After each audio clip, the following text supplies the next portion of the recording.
Everybody, Rich Lovell with the Vacaville Baseball Barn, Master Instructor with Epstein Hitting System, and I want to review today something that I've been spending a little more time with some of my hitters now, and that's rotation and elevation.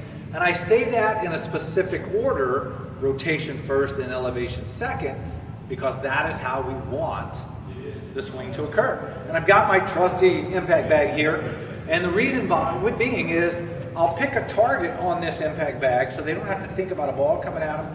Even on the swing away, it's just a smaller object. I don't want them thinking about missing or not, all right?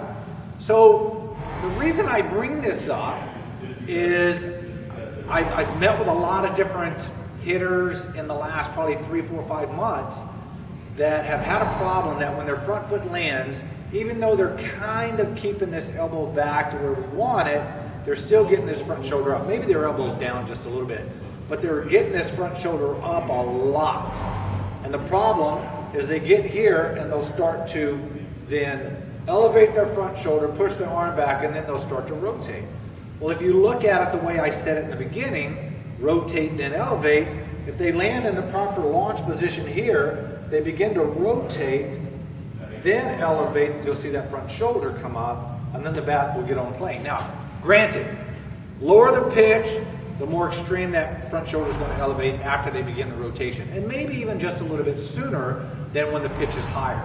We all know, or should at least know by now, the higher the pitch, the less tilt in my shoulder, front shoulder, back shoulder down, as opposed to the lower the pitch, the higher my front shoulder is going to go to be able to get into this position here.